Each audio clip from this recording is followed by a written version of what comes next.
Hello, everyone. Hi, everybody. I'm Danny. I'm John. And this is What Are We Watching? What are we watching? And today is another installment where we are watching every Disney animated feature film made. Now, today we are talking about Cinderella. Our last discussion was Bambi. Yes. There's like an 8-year missing window in this where Disney put out some, they have a name for them and I forget what they call them, but it's Saludos Amigos and Fancy Free something and Melody Time, and they were just kind of these films that they put out during this time, but they're shorts all put together and they are, this was all during the wartime. Disney was losing money, and so they put those things out. They are on Disney Plus, and we went back and forth about watching them. But to be honest, it's been a journey getting through the first 5, was it? Been a little bit of a thing. So we thought, let's skip to Cinderella so we can start getting to the good stuff as far as I'm concerned. I think John's going to have a different opinion about that. Let's get on with Cinderella. It came out in 1950. It is rated G. It was an hour and 14 minutes long. Here's the write-up for those that live under a rock. When Cinderella's cruel stepmother prevents her from attending the royal ball, she gets some unexpected help from the lovable mice Gus and Jaq and her fairy godmother.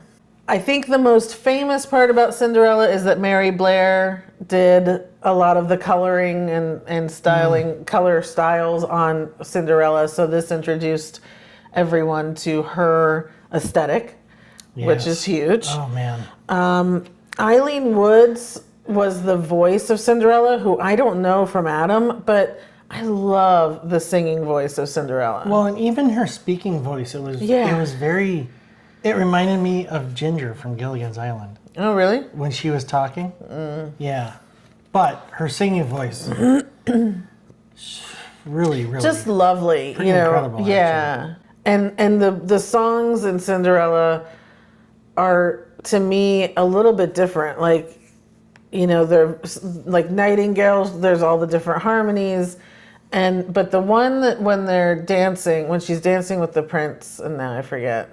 Oh, So This Is Love.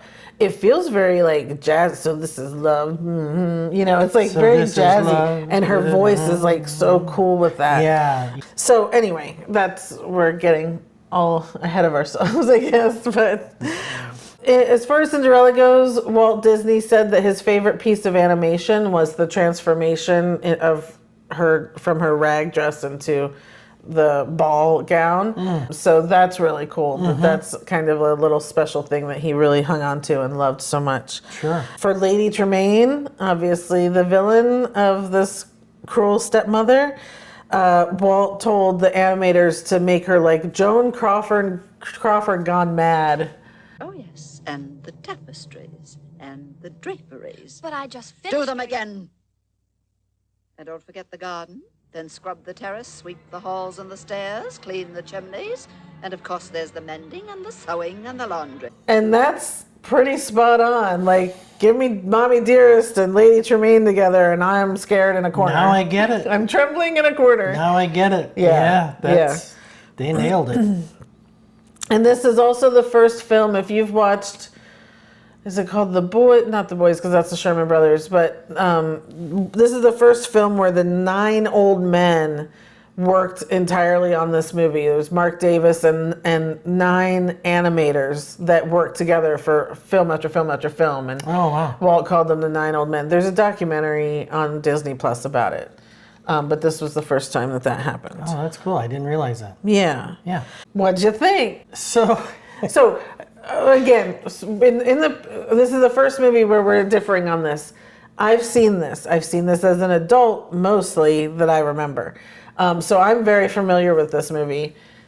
You had not seen it. If I did, I don't recall it at all. I don't remember anything. So we're coming at this from 2 very different places. Yeah. So it wasn't as traumatizing as the others, the previous movies we've watched. Yeah. There were still some it's things. Not nice.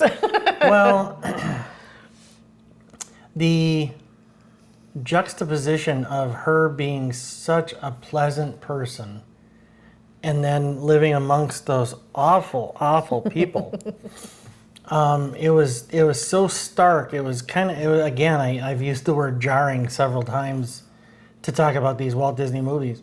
It was kind of jarring to me. I didn't dislike it. I don't think I didn't like it as much as you thought I did when we first finished Well, it. he was complaining a lot during the movie. So. I was, but I've thought more about it, so we watched it last night. It's the next afternoon, so I've had time to kind of relish in it a little bit.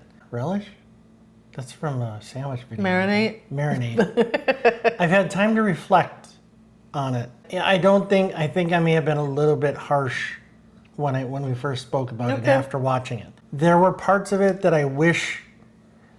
Look, I don't believe in, I don't long for a utopian world or anything like that. I know better. I'm an optimistic realist, I think is how I would describe myself. I know that there's bad things in this world. I just wish they weren't all part of a Disney movie from the, 30s, 40s, and 50s. Well, Disney did their part to make step-parents feared. I mean, the first couple minutes of the film, her mom died and her dad just remarried because she needed a mother, and then he dies. And it's like, it's on. I mean, this is where we're at. It was okay. I liked the music. I really enjoyed the woman playing Cinderella. I thought she did an amazing job. Singing was phenomenal. I thought she had just a great voice. Even when she was just talking and speaking, I thought it was great. One of those velvety voices. Yeah, one of those nice, smooth, velvety, calming voices. So that was really nice. I didn't know about the movie, and I guess the part with the mice and the cat, I didn't know it was that extensive. Yeah, so, I think my theory there is, much like all the first films we watched, they had to come up with a filler. I don't feel like they did, because I'm going to talk about the live actions after this, where we have an hour and a half or 2 hour live action movies, and there's plenty of story to tell. But it's Disney, so they wanted to put cute little characters in it, and I get that, and have mice helping her sew and clean and do all that sort of stuff. Now, there is a large segment of Gus and Jaq and Lucifer, and it's a long one, and it takes a long time, but it's filler, it's Disney. And that was just me not knowing as much about the movie as I should have, probably. But you laughed at Gus a lot. I did. So Gus is the actor who voiced Gus. The same actor voiced Gus and Jaq. Okay, that explains a lot, because I really like both of them. Yeah. Is it Jacques or Jack? It's in France, and it's JAQ. I think people pronounce it both ways, probably. Okay. I digress. That's not important. They were my other favorites of the movie. Sure. Yeah. And I think they're supposed to be. Yeah, absolutely, because everyone else is... Yeah, I mean, you've got everyone on Cinderella's side, obviously, and the fairy godmother and all of that. I think the best way for me to say what I'm sorry if I cut you off. That's okay.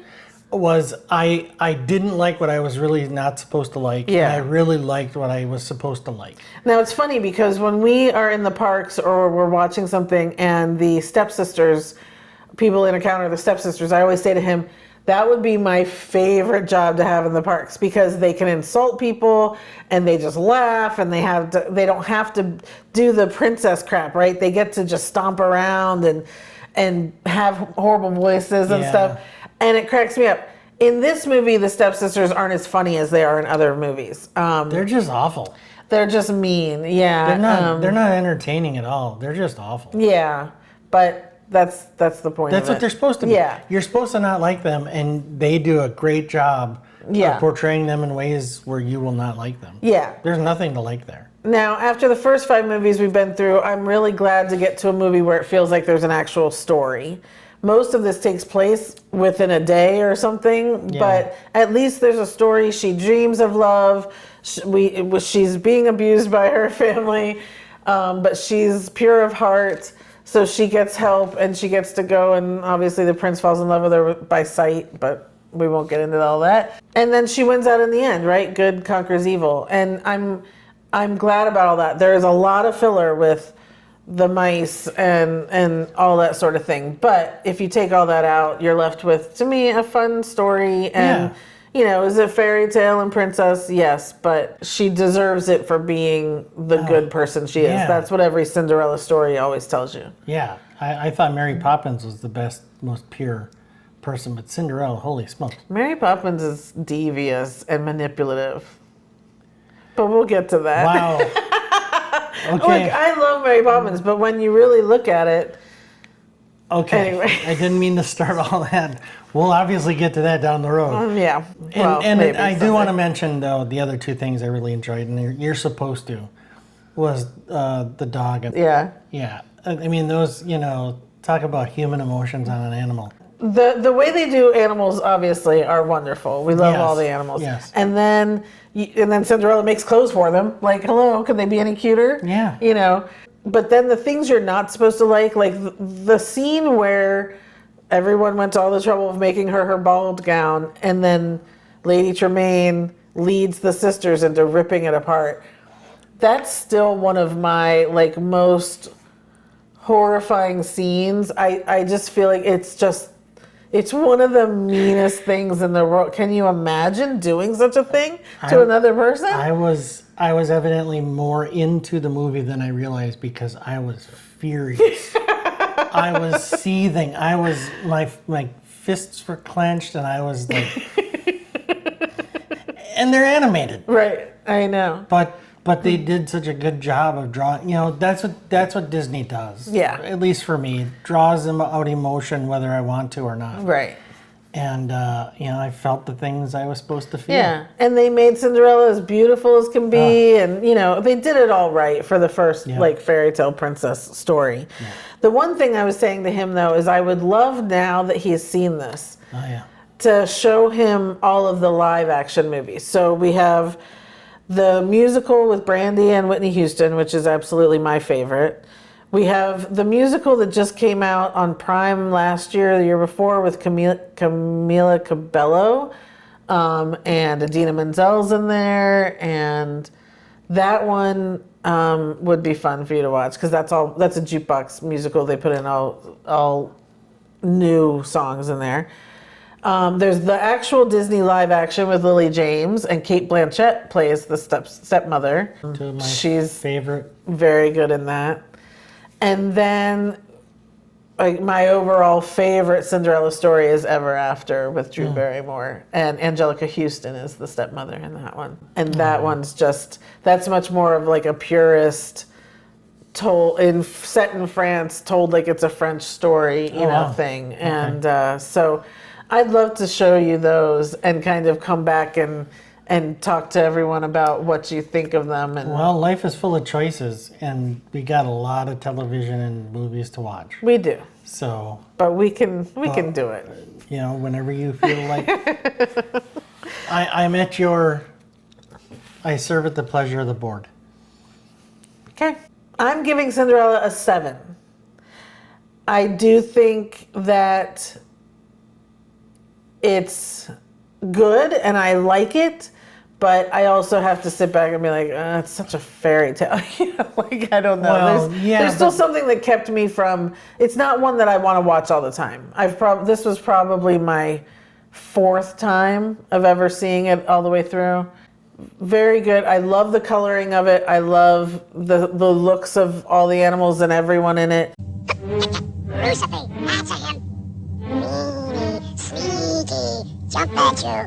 Bite at you. Hey, look at the house.